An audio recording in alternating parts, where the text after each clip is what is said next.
Huh? Yeah, you can adjust that mic. My old age is up. I'm an addict. My name is Joe T. Joe. Can you hear me? Yes. Can you hear me now?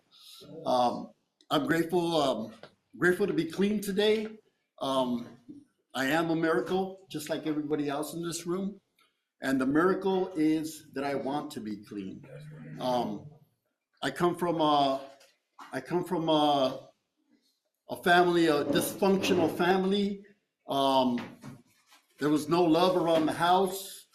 I was sitting here thinking, what was I going to say? You know what I mean? And the only thing that matters to me is that I say something for the new person that can get something, that can take in and continue to stay clean one day at a time.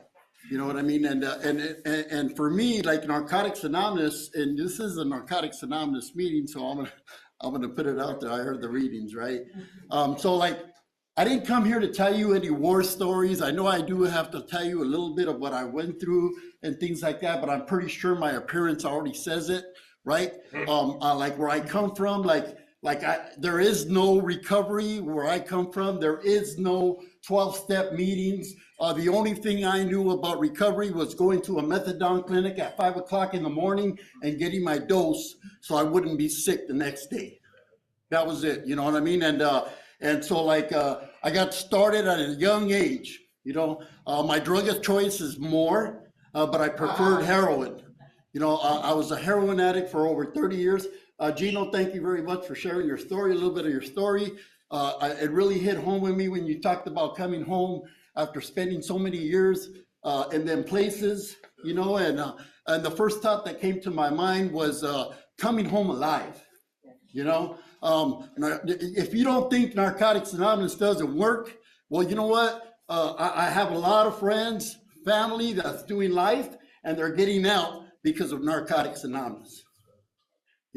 And so that shows me that Narcotics Anonymous works. I don't know about you, man, but I was just telling my friend here that I couldn't get one day clean. I couldn't stay clean, man. I lived with, somebody was taking care of me, she was taking care of me, and all I did every day was get up to go get one more. You know what I mean? And nothing mattered.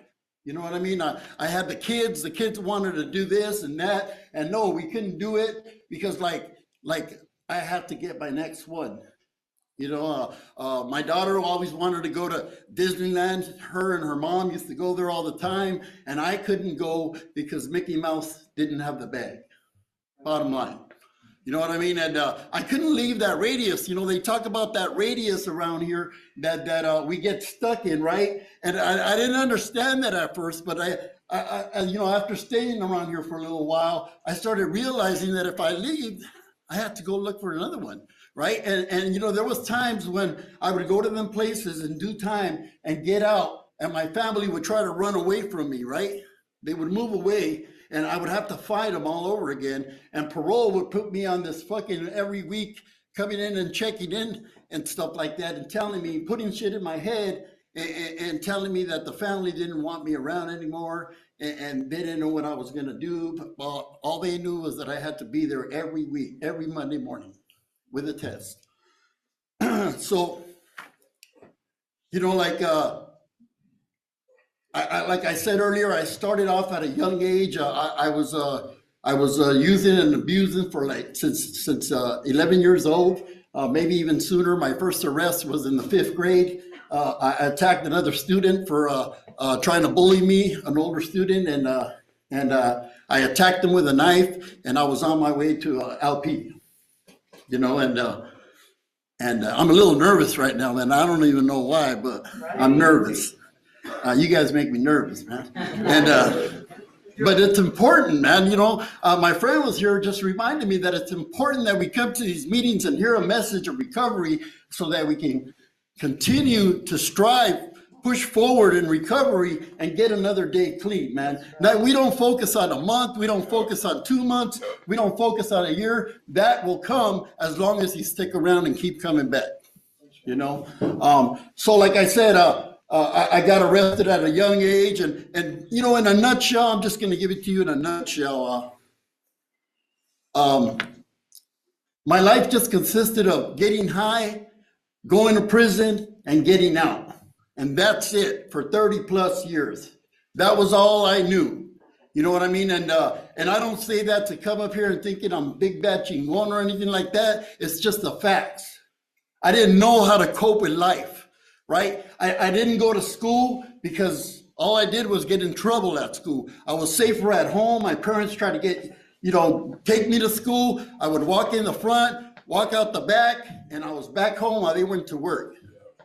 My pad was the ditching pad. I had DJ, my parties were the shit at a young age.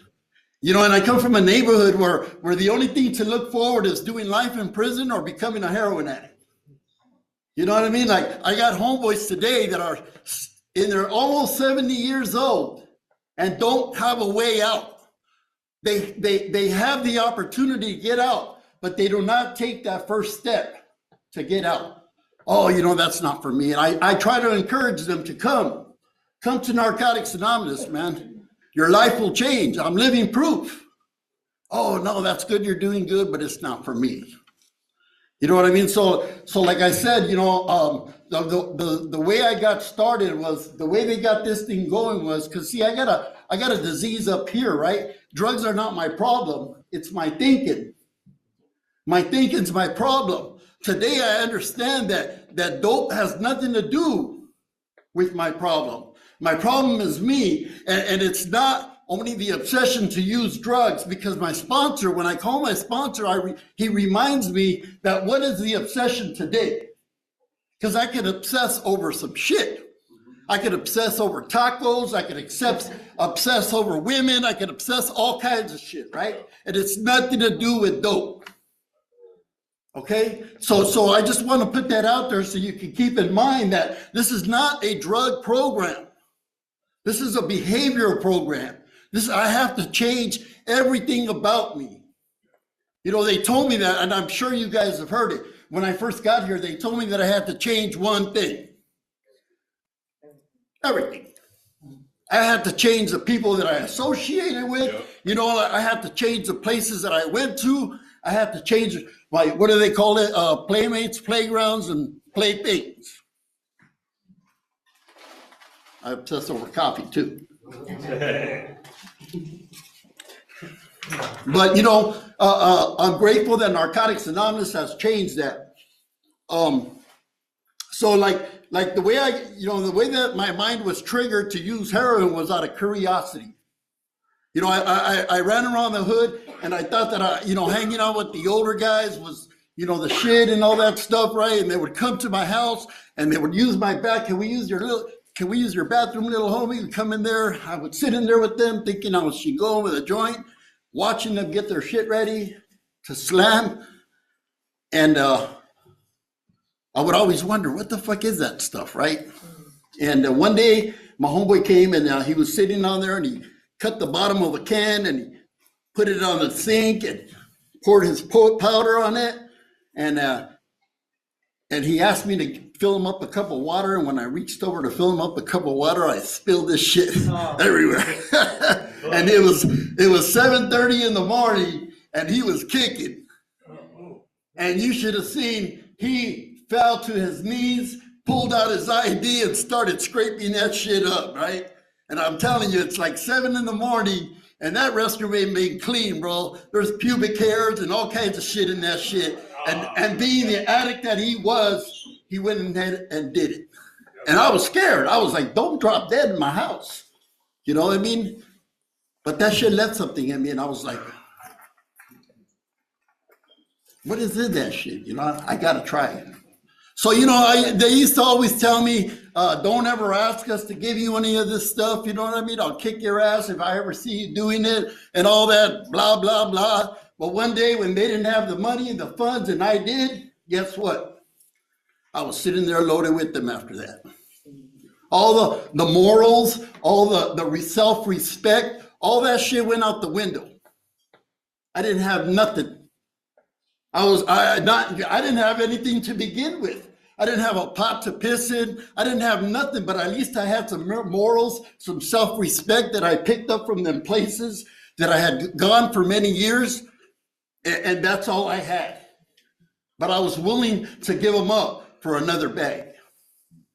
You know, and I would find myself, I would go away for so much amount of time, and then when it's closer, you know, I would get there thinking to myself, like I don't want to do this no more, right? I'm gonna stop when I get out. I'm not gonna do it no more. But the closer the date got, the more my head started going. And needless to say, you give me $200 and I'm going to downtown LA. That's it. It's a wrap. You know what I mean? And so anyways, like I finally got, our traditions, and our traditions, it states that all we need is a desire to get clean. That's all we need, right? And I don't know if you're done. You know, they say that if you don't remember your last day getting high, then you're still not ready. That's what I was told.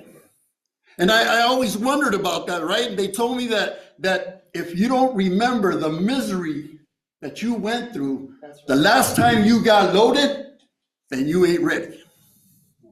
Think back to the miserable time, the desperation. Like the desire came over me, right? The desire came over me and I wanted to eventually stop. You know, all my life, I've been struggling to take care of myself. I didn't take care of myself throughout all them years. I had LP, I had YA, I had county jail, I had state prison. I had mom when she could. I had her, but I never took care of me. Narcotics Anonymous helped me grow up. Narcotics Anonymous helped me grow up and be on my own. And I'm grateful for this program. I love this program.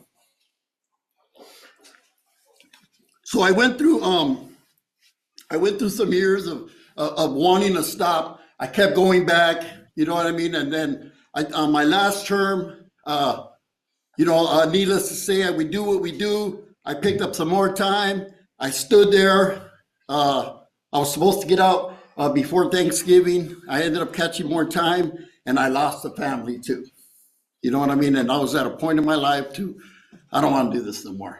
You know what I mean? I know I had to do what I had to do while I was there, but once I got to a certain point where like I got, put away, I went back there and I didn't want to do this no more. But I was already there. And so, I just did what I did until I got out. I used to always see a partner of mine. We used to always run into each other, and it was like a reunion, right? And he used to tell me like, man, there's got to be something better than this. And I told him one day, and you don't say I'm never coming back, right? Because you just jinx yourself.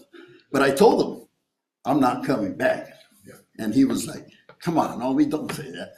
And I was like, "I'm not." And he was like, "All right, we'll see." You know what I mean? And so I got out 2008, and I finally made the decision to stop. Well, actually, I wanted to stop. I had the desire to stop, and I got to. I heard about this place. I used to go to this place in Pomona, do detox, right? And I burnt it out. Like I went like for 4 times or some shit like that, right? And you can only do 15 days, right? And then you got to make a decision. Do I want to stay? You know what I mean? And this thing is so hideous that this thing was like, no, not right here, right? They don't got this or they don't got that, right? And I want this and I want that, right? And so I would leave. I would get my little certificate, take pictures, and you know what I mean? That certificate didn't mean shit. You know what I mean? And I would go straight to the connection and then come back. And they told me, you can't come back in until 30 days. You have to wait 30 days. So I was like, what? I'm strung out now. So I started alternating from Pomona to Long Beach, right? Using both, right? Being the addict that I am, right? And so anyways, I finally got to the point where, mind you, I was already in my 40s, 43 years old. Nothing. I didn't have nothing. and she was getting burned out, you know what I mean? And so anyways, I got a hold of this treatment center in Long Beach, and I wanted to get in. And they were like, we don't have no space. And at that time, they used to have you call every day. Call every day, right? And you talk about heartbreak, man. Every day that they told me there wasn't a bed was a heartbreaker, because I had to go out there and you know, using was a job, man. Using was a job that I didn't want to do. I wanted you to bring it to me and, you know, give it to me. And, you know, that's what I wanted to do, you know. And so when I finally got tired of doing everything that I was doing, like, I'm not trying to get into all that war story shit, you know, of what I used to do. You know, the readings remind me that it doesn't matter what you did, who your connections were. All that matters is how we can help. That's it, right? So I called for 60 days straight. Every day before I would go score, I would call, and they would tell me no. So finally on the 60th day, they told me, you know what? We got a bed. And I was fucking happy. You know, and I went, I told my homeboy my garage was a shooting gallery, and everybody fucking was in there. And I told my homeboy, because I had already told him I had got on the list. And he's like, well, what about all these fuckers? And I was, everybody got to go. I'm gone. And so he brought me, we went to downtown, we picked up a 50-pack, we came to Long Beach, and we parked in front of the treatment center, and we started going at it. Until I couldn't no more. And I said, I'm done. And I left them everything, and I said, you know, and, you know, treatment was something else, man. There was a lot of things that I was asked to do that I didn't want to do. Like, don't you know who I am? Right? Like, fuck that, I ain't doing nothing for you, right? But, you know, I learned a little something when I was there, right? I had a counselor who I still to this day remember seeing him in the joint. I just can't remember where, right? But he took me on. Like, he found out I was there, and he came and he said, you're going to be on my case now. And he taught me some shit. He's actually from this city. And you know, he started making me do things like picking up after people, like cleaning after people. Like one day he called me over the PA and he said, report to my desk. I went over there and he's like, hey, somebody just shit all over themselves at detox, man. I want you to go clean it. Yeah, and I was like, what? The fuck? I don't see that in the steps. I did it. But I did it. I did it. Because he gave me that look like, you're not going to do it? And I was like, no, you're the boss. I'm gone. Like, I didn't want to get kicked out. So I did that. Hey, somebody just threw up all over breakfast, all over the table. Go clean it up, you know? There I go again. Okay, go pick up cigarette butts in the parking lot. Staff is out there smoking. I'm not your little errand boy, man. You know? And I asked him, like, what's up with that, man? And he was like, that's Karate Kid shit. And I was like, Karate Kid shit? And he told me, yeah, you remember, what was his name, Danielson or whatever his name was? He got beat up by all these guys. And he went and talked to the old man, and the old man told him to go wax some cars and go paint some walls. And I was like, what the fuck does that got to do with me? And he said, you're going to end up going, you know, that guy went back and kicked those guys' ass. He's like, well, you're going to kick the disease of addiction's ass as long as you continue to do what people tell you to do. And it's that simple. Like, you can come to treatment and get all this information, but if you don't apply it, it ain't going to work. Information without application is worthless. It's worthless. I can come to treatment 6 times, 10 times, 12 times. They're going to give me the same information that I come to treatment for. And if I don't apply it, it's not going to work. It's not. And you get people in here that help, that come from experience, right? Lived experience, that are trying to tell you, like I swear, sometimes when I share, I feel like I can hit every single one of you with a basic text. Right. So you can get this shit. You know, and it wasn't always like that. Back when I was using, I didn't give a shit about you. I didn't. You could be dying on the floor, kicking heroin. I could have an ounce in my pocket, and I'm going to walk right by you. I'm going to go hide somewhere, and I'm going to take it to the neck. Selfish and self-centered. It's all about me. I don't care about the kids. I don't care about mom. I don't care about any rent. I didn't have no rent. So I continued to do what they asked me in that treatment center, not knowing why, but all I knew was that I didn't want to get kicked out. I was scared, right? Because these people came in here and they told me that recovery doesn't start in the program. Recovery starts when you leave the program, right? And I didn't want to face it. You know, and it was a 6-month program. I continued to get better. You know, they told me that I needed to get a sponsor. I didn't even know what a sponsor was. I just know that where I come from, you get sponsored into an organization, and that's not what I wanted. So I was like, fuck that, I'm cool. I don't want no sponsor. And they were like, you need a sponsor. And I'm like, why? They said, because self-deception is hard to spot. That's right. You need somebody to call you on your shit. And I was like, wow. Like somebody was actually putting it up to me, right?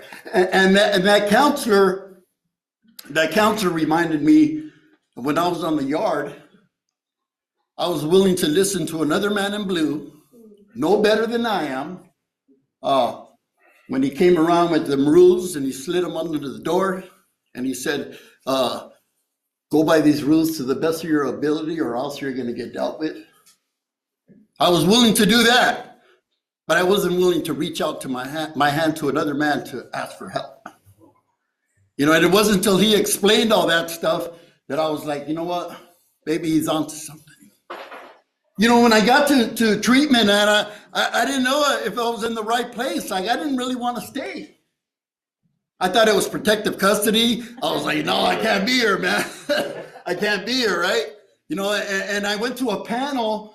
You know, I'm jumping all over the place, but I'm just trying to narrow it down so you guys get a perspective on what helps me stay clean. And I went to a panel in detox, and I was so loaded from doing that 50 pack. That was my first night there. And then they gave me these medications, and I was so fucking loaded on them that I sat there and I kept passing out and snorting and fucking making noise like I was fucking snoring. I kept interfering the panel, mate. And I didn't even know who was in the room. I was just in a nod. And so afterwards, like I said, I gained a little respect from them places, and I went over to apologize to the guy who was sharing, and it turned out to be a homeboy from back in the day who I hadn't seen in a while. And he was like, what the hell are you doing here? And I'm thinking to myself, remember, I thought it was PC. What the hell are you doing here? You know what I mean? And he told me, man, I'm glad to see you. Mind you, the last time I seen this guy was at Whittier Court Bullpen. We had both came down from the state for a new case. And I was like, damn, like, have you been back? And he was like, nah, I haven't been back. And I was like, fuck, I want some of that.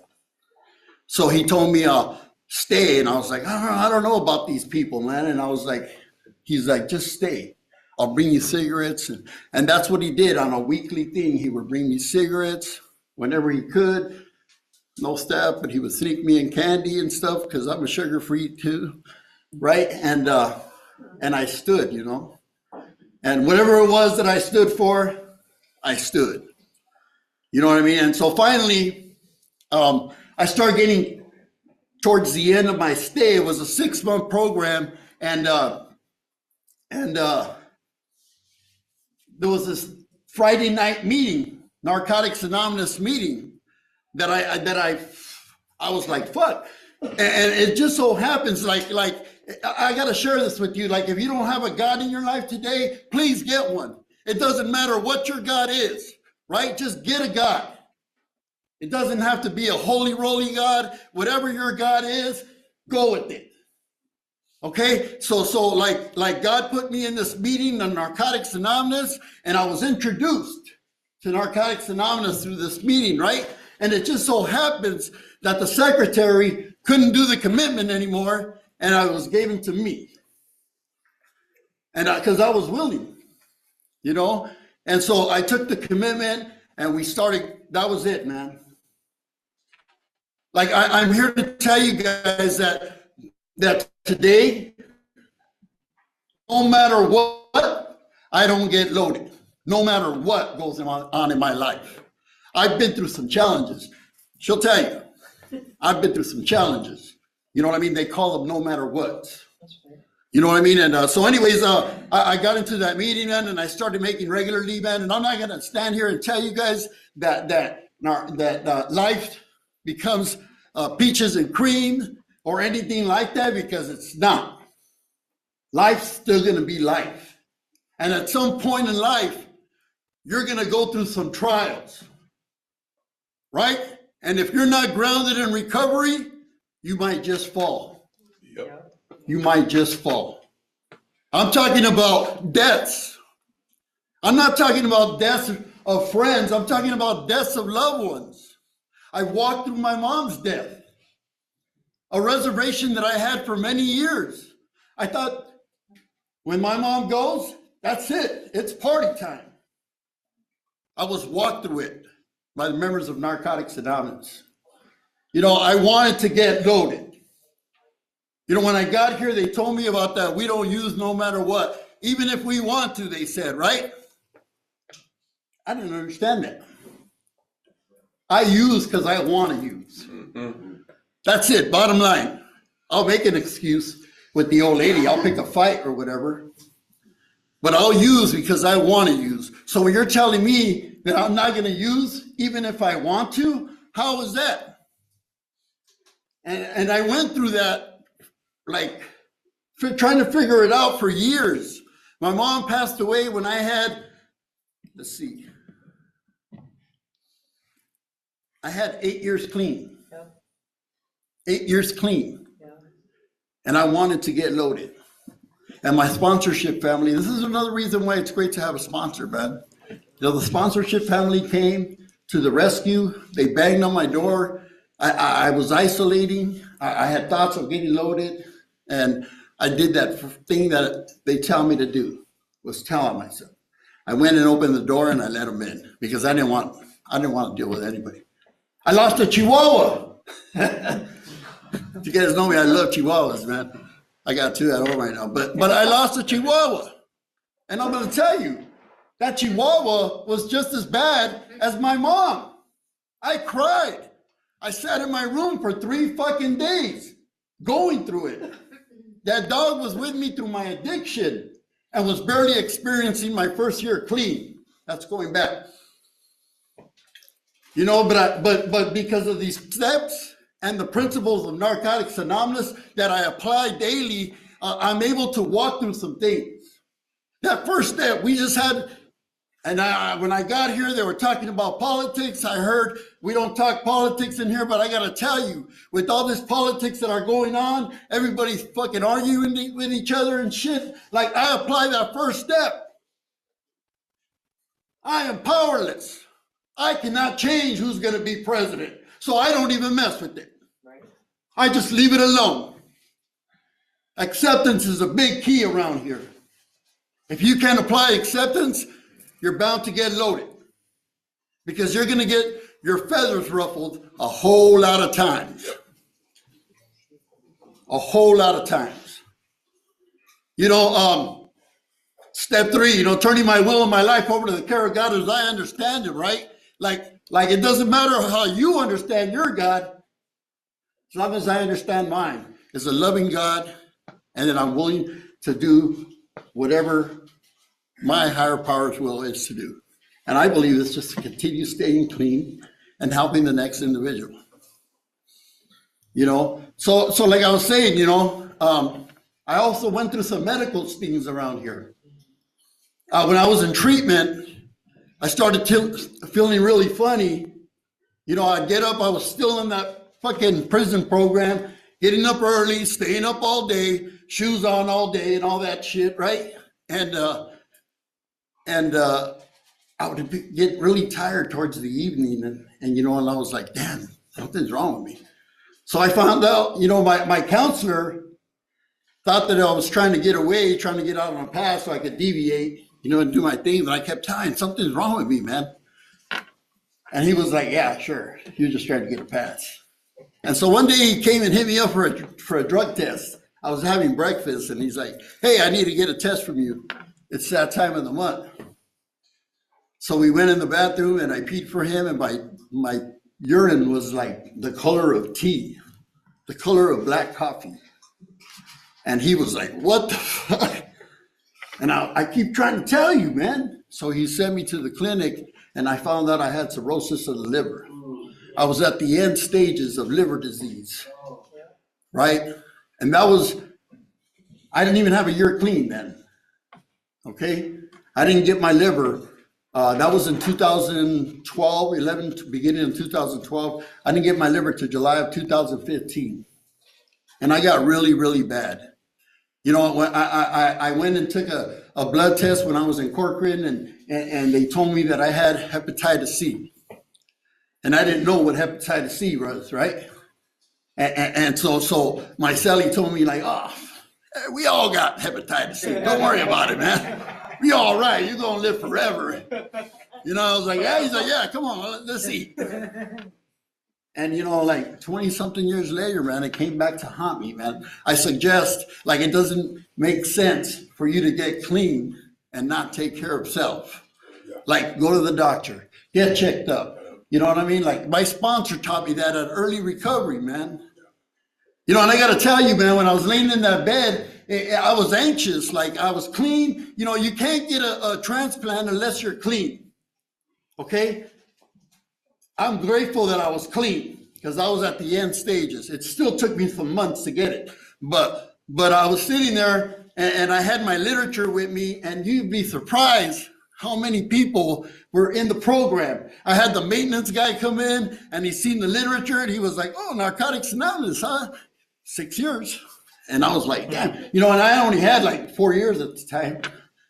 And so anyways, the day came where I needed to do surgery, right? And I got scared, man.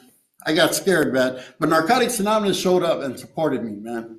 You know, and as they were wheeling me to the surgery room, I was like, you know, like, my mom was still alive at the time. And I told her, like, you know, like, if I don't make it, I'm okay. Like, I got clean, finally. You know what I mean? And she was like, you got to live because you got to take care of me when you get out of here.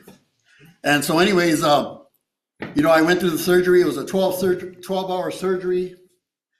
And when I got out of surgery, they started pushing narcotic medication on me. And I was new. I didn't know nothing about not taking narcotic medication then. You know what I mean? And I know that's a little downfall for people. I just have a friend who just went to the hospital for something. He got hooked on it again. And now he's back in detox, you know, and it's fucked up. But I was scared. I was scared to take it. So the doctor said, you know what, I got to give you some narcotic pain medication. I told him, no. And he's like, why not? I said, I'm a recovery addict. And if you give me some of that, all your medical equipment's going to be gone in the morning. And I'm going to be gone too with it. I'm going to steal it all. No, but I have to call my sponsor. Yep. I have to call my sponsor. And so I called my sponsor and he scolded me. He's like, are you a fucking doctor? And I said, no. He's like, let them do their job. Yeah. He goes, I'm going to be there tomorrow. I'll be there tomorrow. And he came to the hospital and he brought the pamphlet in times of illness. See, Narcotics Anonymous covers everything. He brought the in times of illness and we went over it and he assured me that I was okay. Just don't take no prescription home with you. Let them do it while they're here and then wean yourself off. And that's what they did. I was in the hospital for 6 months. So I was able to wean off of it, and I went home with no medication, and I survived it. But you know what? The thing was not a relapse that scared me. what scared me was waking up that fucking monster that I had on my back and going through it again, because my past experience shows me that once I do one, I can't stop. I can't stop. And I'm grateful for my sponsor and the literature of Narcotics Anonymous, because it taught me how not to pick up again when I got out of the hospital. Like, I tried to use every excuse. Like, they brought me a meeting one time, right? They brought me a meeting in the hospital, and the nurse walked in, tried to slip me a script of oxycodone. And I was sitting next to Marie. She's no longer with us, man. Marie. She had more time than me. Picked up one time and died. And dropped it. You know, and I used to do a lot of things with Marie, you know, and so she was sitting next to me, and when the nurse went to hand it to me, she pulled it from my hand and she said, up, tore it up. And I'm like, hey, wait a minute, right? Because I have a disease, man. I have a disease, right? That doesn't give a fuck if I make it or not. I have a disease that's out to kill me, man. And like I shared with you earlier, it's not about dope. It's not about alcohol anymore. It's about other shit now. Like after I got that liver transplant, I got stage 3 kidney disease today. You know what I mean? Like if I'm not a walking miracle, I don't know what is. You know, not to mention all the shit that I've been through my addiction. I've been shot point blank range 6 times, and I made it. Like, I got something. How can I not get a God of my understanding? Somebody is looking out for me. For what, I don't know. Maybe it's to carry the message of Narcotics Anonymous and work my 12 step. You know, this program it works wonders, man. I'm not going to come here tonight and lie to you guys that this program works and it doesn't. It works for an addict like me. So I got that Friday night meeting, right? I was already getting the 5 minutes. I got to hurry up and shut up. I was at that Friday night meeting, right? And a bunch of new people had came in. And that same guy that I told in prison that I was never going back rolled up to the same treatment center. And he seen me. And at this time I had 2 years clean. And he was like, what are you doing here? And I was like, I've been here for the last couple of years. And he's like, you haven't went back to prison? And I said, no. And he was like, fuck, I want some, right? Because he couldn't figure out a way to stay out. He was an old C number. And so I told him, follow me. That's it, man. It's that easy. Like, don't overcomplicate this program. Just do what we do. Do what we tell you to do. I'm not going to stir you the wrong way. This is what you got to do. And so I told him, come on, I'll sponsor you if you want. And so I did it. And, you know, and he had his little issues. He went out. He tried to go out on the pass one day, and he came back during the meeting, and he came to me, and he got butt naked honest. And he goes, I fucked up. All right, let's correct it. Where did we go? I went to go see my wife. But he didn't tell me that the connection sells where his wife works. That was his excuse. This thing will make up some shit. It'll sugarcoat it. It'll paint it pretty, but it'll take you out with it. It will. And so I told him, let's try to stay away from wifey until we get a little bit more clean time under our belt. And he was like, oh, but, you know, come on. What do you got to offer? Nothing. You ain't got nothing to lose and everything to gain. And so he went out again. And, you know, I got to a point where I started taking guilt for him going out. His wife has been in the program for close to 20 years. She's got 20 years clean. And I told her one day, like, I'm sorry. She said, it's not your fault. It's his journey. So sometimes some of us are going to go through some shit around here. We have to have our own journeys. We have to bump our heads a few times. We don't have to, but we may bump our heads a few times, right, in order to get this program, right? And what comes next? Like I've already done the jails and institutions, right? I know that if I do one more, especially with this fentanyl shit, I'm going out. I know that. And that shit scares me. That shit scares me. And I can just, and this thing will justify that alcohol isn't a drug. It's not my problem. I could drink. No. Because opening up that bottle, I heard it the other day, opens up another syringe of heroin. I know me. So I'd rather not go for it, right? So I substituted with tacos. Tacos on the shit. One last thing, man. So like I just to put it in perspective to you guys, like I telling you, it's not about drugs. It's not about alcohol for me no more. It's about my eating habits now. I'm back into stage 1, right? Asking God to please help me. I don't want to live like this no more. The more I eat, the more I'm killing myself. 1 is too many, 1,000 is never enough. That's the way I am with food today, right? Me too. It'll kill us. And my doctor, like I have 2 sponsors in my life today. I got my sponsor in recovery. I got my sponsor at the hospital who tells me, you got to stop eating this way or you're going to die. I have diabetes. I have high cholesterol. I have stage 3 kidney disease. And I'm the type of addict that goes to the taco shop and sees in and out and wants to go stop over there after. The disease doesn't care how. Whether it's dope, alcohol, food, whatever it may be. I was told early in recovery that if the drugs don't kill me, the lifestyle will. So I need to stay away from that lifestyle. Thank you for letting me share.